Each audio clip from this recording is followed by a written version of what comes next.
He charged a $6,000 shower curtain to the company, a $15,000 umbrella stand, a $2,000 wastepaper basket. He threw himself a birthday party in Sardinia, an ice sculpture urinating vodka, half the cost charged to shareholders, $400 million in total. This is Dennis Kozlowski and Tyco International. He used shareholder money to buy a $6,000 shower curtain and a $15,000 umbrella stand and a $2,000 wastepaper basket, and he used it to throw himself a birthday party for his wife on the island of Sardinia. A party that featured an ice sculpture of Michelangelo's David urinating vodka. And this party cost approximately $2 million, and approximately half of that cost was charged to Tyco International, the company he ran, and whose shareholders he was supposed to be serving. And these details became famous because they made concrete and vivid the abstract concept of corporate looting. And the story of Dennis Kozlowski and Tyco International is not just a story about personal greed. It is a story about how a culture of entitlement at the top of a corporation can metastasize through the entire organization,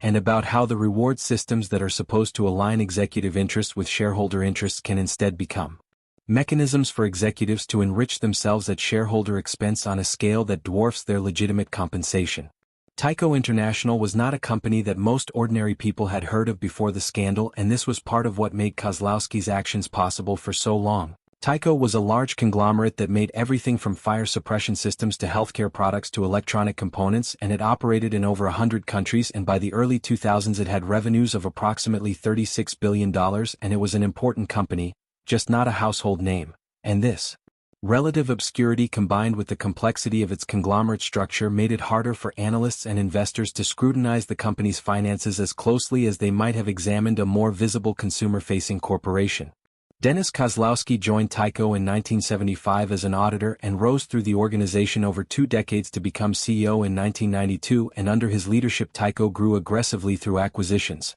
buying companies at a frantic pace and integrating them into the conglomerate. And the strategy generated impressive growth in revenues and earnings, and the share price rose significantly, and Kozlowski was celebrated as one of the most effective corporate operators of his generation, appearing on magazine covers and receiving awards for his management skills.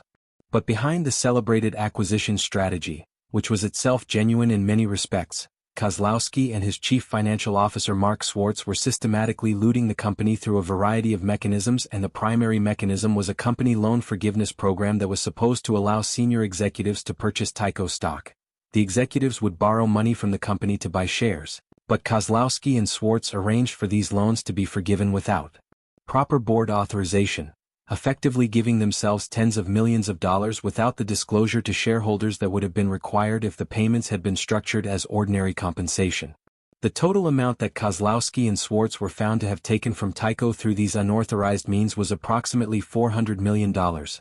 a figure so large that it was at the time one of the most significant cases of executive theft from a public company in American history, and in addition to the loan forgiveness scheme they had also caused Tyco to pay for personal expenses on a lavish scale. The Sardinia birthday party, the Manhattan apartments, the artwork, the home furnishings, all charged wholly or partially to the company.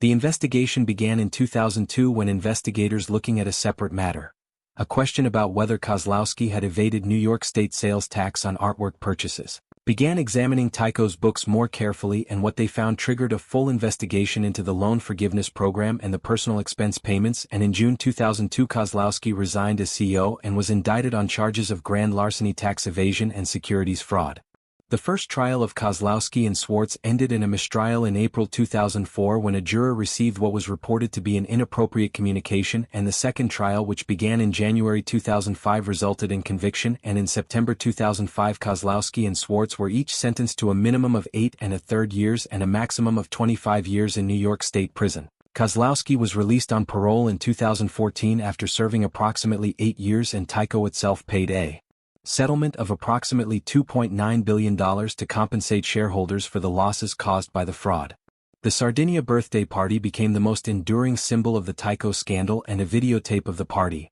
which showed the scale and extravagance of the event against the backdrop of its partial corporate funding, was played repeatedly during the trial and became one of the defining images of the era of early 2000s corporate excess that also included Enron and WorldCom and the other scandals of that period, and the ice sculpture in particular became shorthand for a specific kind of CEO who had lost all sense of the difference between their personal finances and the company they were supposed to steward.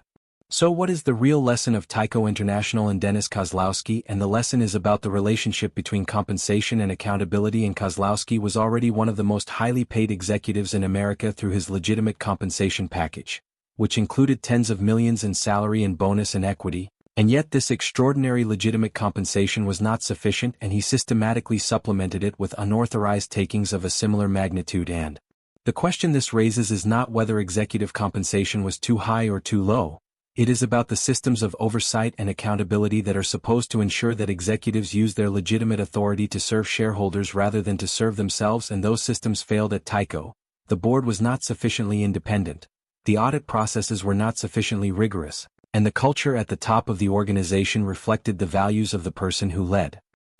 That is the capital case. Subscribe to the capital case because the next case is already waiting.